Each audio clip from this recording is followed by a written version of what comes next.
2024 CM కుర్చీని నిర్దేశించే సార్వత్రిక ఎన్నికల్లో జగన్మోహన్ రెడ్డి ఎందుకో ఎక్కడో కొంచెం నెగ్లెక్ట్ చేసినట్టు నాకు అనిపించింది. నేను మేనిఫెస్టోలో చెప్పిన 100% పనుల్లో 90% పైన పనులు నేను పూర్తి చేశాను, ప్రజలకు నా సంక్షేమాన్ని వాళ్ళ గడప ముందుకే చేర్చాను అనే ధీమాతో ఉన్న వ్యక్తి ఎందుకో 2024 ఎలక్షన్స్ ని కించిత్ నెగ్లెక్ట్ చేసినట్టు నాకు అనిపించింది. అటువంటి ఎలక్షన్స్ నే నేను గెలుస్తానని ఓవర్ కాన్ఫిడెంట్ ద్వారా నెగ్లెక్ట్ చేసిన వ్యక్తి just AP local body elections ని ఇంత ప్రతిష్టాత్మకంగా తీసుకున్నాడు. అంత ప్రయారిటీగా తీసుకోవడమే కాకుండా తన పార్టీ ఎమ్మెల్యేలను కూడా ఎలా వార్నింగ్ ఇచ్చాడో ఒకసారి చూడండి. ఎక్కడైనా కూడా మీ నియోజకవర్గాలలో ఎక్కడైనా కూడా ఏకగ్రీవంగా ఎక్కడైనా ఎన్నిక జరిగితే మాత్రం నన్ను అడగాల్సిన పనుల క్యాండిడేట్ ఆ తర్వాత ఎన్నికల్లో పోటీ చేయడానికి మీరే గుర్తుపెట్టుకోండి. ఎక్కడైనా పోటీ జరగకోకుండా ఏకగ్రీవంగా ఇడిచిపెట్టినారంటే మాత్రం ఆ తర్వాత క్యాండిడేట్ ఎమ్మెల్యే ఎలక్షన్లో క్యాండిడేట్ కాడు అనేది గుర్తుపెట్టుకోండి. అంత ప్రస్ఫుటంగా అంత క్రిస్టల్ క్లియర్గా చెప్తా ఉన్నా.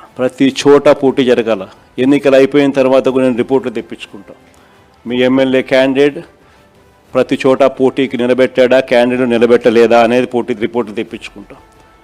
నిలబెట్టిన తర్వాత మీ ఎమ్మెల్యే క్యాండిడేట్ ఆ క్యాండిడేట్లకు ఏ విధమైన సపోర్ట్ ఇచ్చినాడు, సపోర్ట్ బాగా ఇచ్చాడా, బలంగా నిలబడ్డా మీతో పాటు, అవునా కాదా అన్న రిపోర్ట్లు కూడా తెప్పించుకుంటాం.